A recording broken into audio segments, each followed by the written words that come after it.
নমস্কার সবাইকে, আর আপনাদের স্বাগতম ট্রাভেল উইথ সাত্তকের আরও একটা নতুন এপিসোডে। যে কোনো দেশের তার সবথেকে গুরুত্বপূর্ণ যে শহর, সেটা হলো তার রাজধানী। তো আমি এখন যে শহরটাতে আছি সেটা হচ্ছে ওয়াশিংটন ডিসি। সেটা হচ্ছে আমেরিকার রাজধানী।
Remember the film, well, as I recall that day.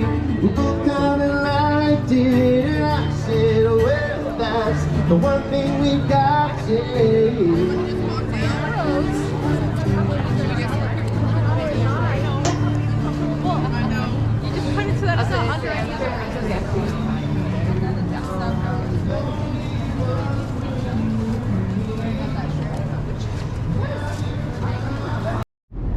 আমি এখন ইউএস নেভাল মেমোরিয়ালের দিকে হাঁটছি। ইনফ্যাক্ট ওই জায়গাটার খুব কাছেই হোয়াইট হাউস কিংবা ইন্ডিপেন্ডেন্স টাওয়ারও পড়বে। তো এখানকার উল্লেখযোগ্য বিষয় হচ্ছে এখানকার স্থাপত্য। তো দুই ধরনের স্থাপত্য কিংবা বাড়িঘর আমি এখানে দেখতে পাচ্ছি। এক ধরনের যেটা হচ্ছে প্রচণ্ড মডার্ন টেকনোলজি দিয়ে তৈরি, 12 তলা 15 তলা 20 তলা সেগুলো বিল্ডিংগুলো, স্কাই স্ক্র্যাপার যাকে বলে। আর দ্বিতীয় ধরনের আমি বিল্ডিং দেখতে পাচ্ছি যেখানে হচ্ছে এখনও পর্যন্ত পুরনো দিনের ব্রিটিশ আদব কায়দার ছাপ স্পষ্ট। তো যেখানে শহরের একদিকে একাংশ মডার্নাইজেশনের দ্বারস্থ হয়েছে, সেখানে এখনও আরেক অংশ নিজেদের ঐতিহ্যকে বজায় রেখে চলে এসেছে। তো এই একদিকে পুরনো কালের বাড়িঘর স্থাপত্য, আরেকদিকে আধুনিকতার ছোঁয়া যেন এই শহরের একটা অন্যতম বৈশিষ্ট্য।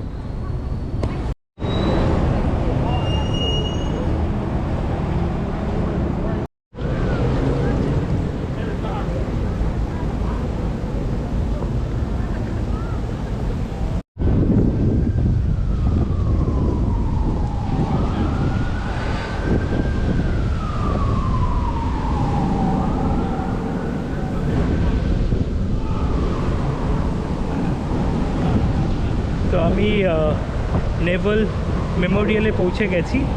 একটা মিউজিয়াম মতো এটা, ছোট্ট। ইউনাইটেড স্টেটসের যত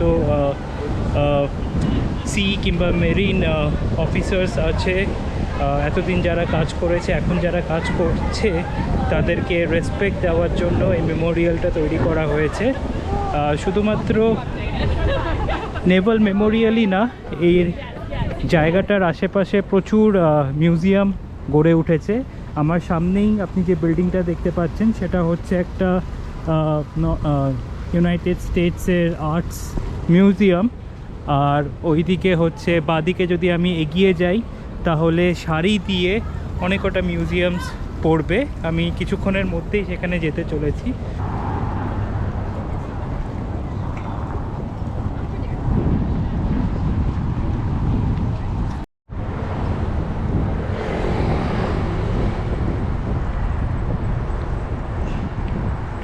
নেই হচ্ছে US gallery of arts. So I guess একটা খুব সুন্দর আর্টের মিউজিয়াম হবে ওটা।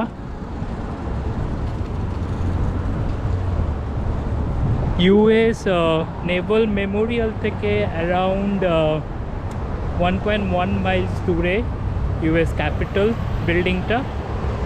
তো আমি সেই দিকেই হাঁটছি এখন। বাট অসাধারণ সুন্দর ভাইবস দিচ্ছে শহরটা, খুব সুন্দর ওয়েদার। ডিসেম্বরের সময়, কিন্তু খুব একটা ঠান্ডা না। অ্যারাউন্ড হয়তো 10 ডিগ্রি 12 ডিগ্রি হয়তো টেম্পারেচার থাকবে। কিছুটা হাওয়া আছে বটে, বাট অসাধারণ অসাধারণ ওয়েদার। সূর্যের আলো পর্যাপ্ত পরিমাণে পাওয়া যাচ্ছে, অ্যান্ড যেটা কিনা অ্যালাস্কাতে খুব রেয়ার। আর পরিষ্কার আকাশ। তো সব কিছু সব দিক মিলিয়ে আজকের দিনটা একদম শহরটাকে এক্সপ্লোর করার জন্য পারফেক্ট।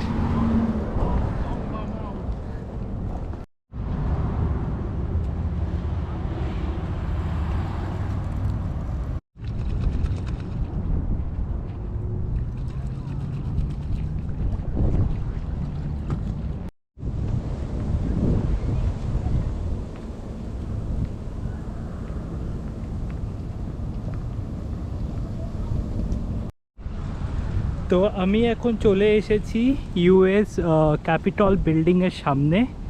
তো এটাই হচ্ছে ইউএস ক্যাপিটল বিল্ডিং।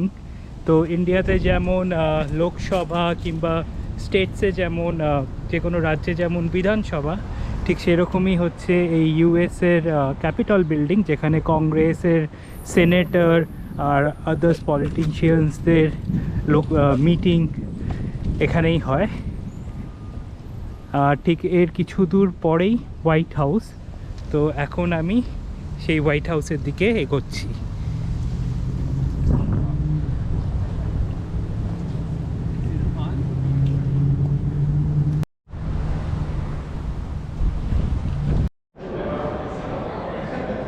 তো আমি এখন ঢুকে পড়েছি আমেরিকান মিউজিয়াম অফ ন্যাচারাল হিস্ট্রিতে। খুব সুন্দর একটা মিউজিয়াম। ইনফ্যাক্ট এখানকার যতগুলো মিউজিয়াম আছে তার মধ্যে থেকে সব থেকে আমার কাছে এটাই বেশি ইনফরমেটিভ মনে হয়েছে। তো দেখা যাক, এক্সপ্লোর করা যাক এই মিউজিয়ামটাকে।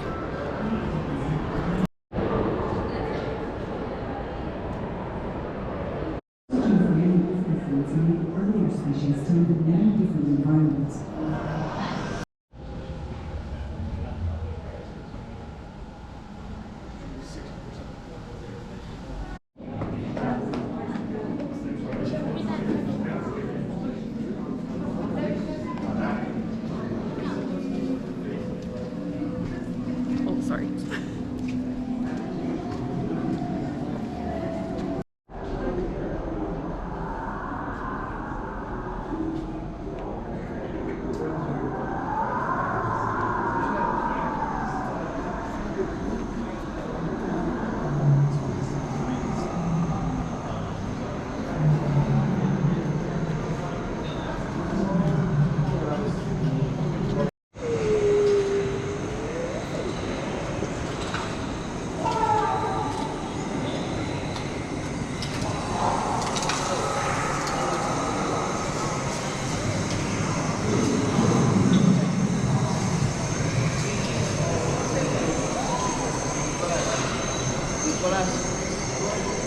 ¿Cómo hace León?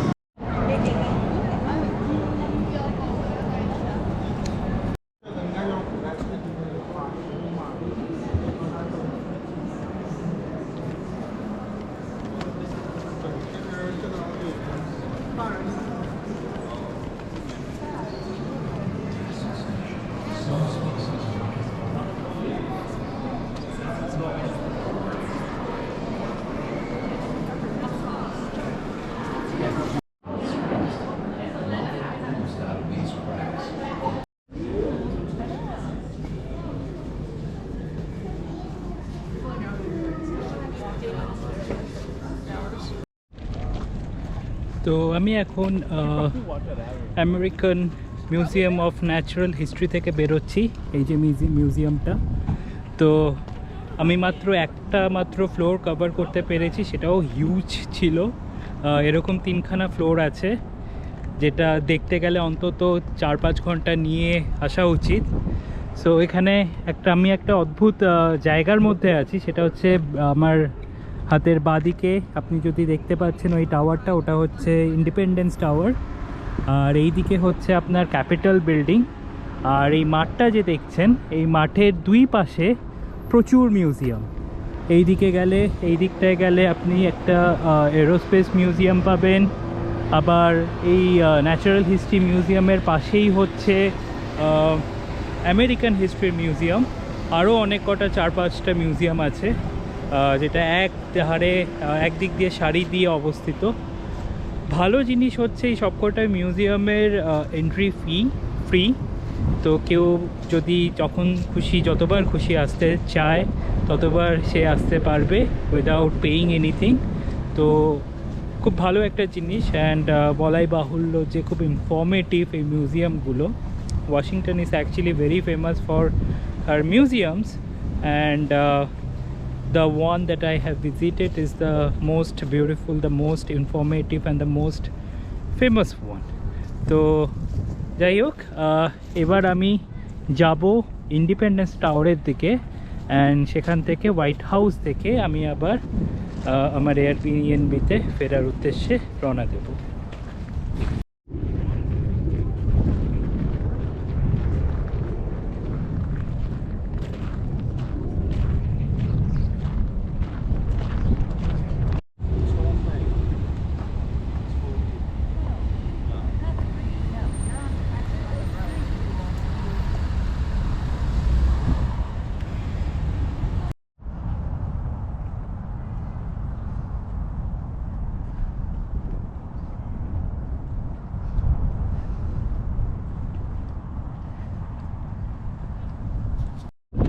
তো আমি একদম ইন্ডিপেন্ডেন্স টাওয়ারের কাছে চলে এসেছি। ইনফ্যাক্ট আমার পেছনে আপনারা ইন্ডিপেন্ডেন্স টাওয়ার দেখতে পাচ্ছেন, আর এই দিকে হচ্ছে স্ট্রেট যদি আপনি এগিয়ে যান তাহলে হোয়াইট হাউস। তো সেখানে আমি যাব, but just look at this, just look at this.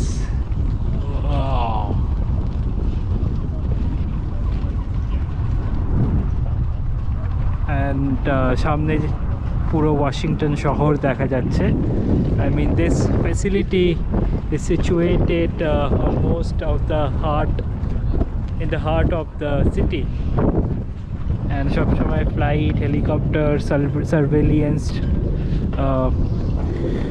চালিয়ে যাচ্ছে। It's one of the most important areas of the countries. In fact, the most important area of the country.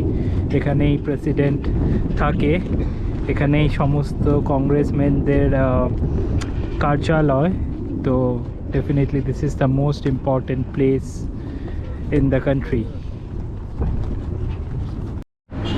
তো ওয়াশিংটন মনুমেন্ট কিংবা independence টাওয়ারকে পেছনে রেখে আমরা এগিয়ে এসেছি white হাউসের দিকে। আর কিছুটা হাঁটলেই আমরা হোয়াইট হাউসের কাছে পৌঁছে যাব। ভেতরে তো অবভিয়াসলি ঢুকতে দেবো না, বাট সুন্দর একটা ফেসিলিটি, চারিদিকে ফাউন্টেন, আর তার পাশ দিয়ে রাস্তা চলে গেছে পৃথিবীর সবথেকে ইম্পর্টেন্ট বিল্ডিং হোয়াইট হাউসের দিকে।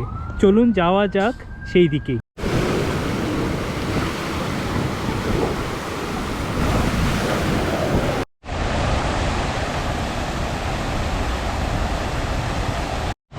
তো হোয়াইট হাউসের ঠিক সামনে এই ঝর্ণাটা, আর তার পাশে একটা অদ্ভুত স্ট্রাকচার দেখছি।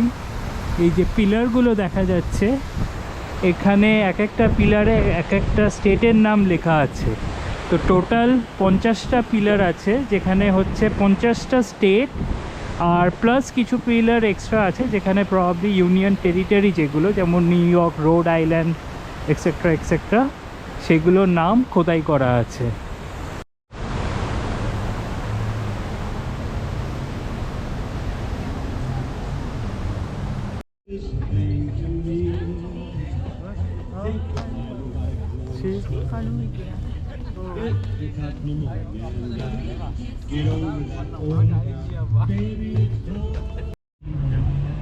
আর আমি এখন চলে এসেছি একদম হোয়াইট হাউসের সামনে।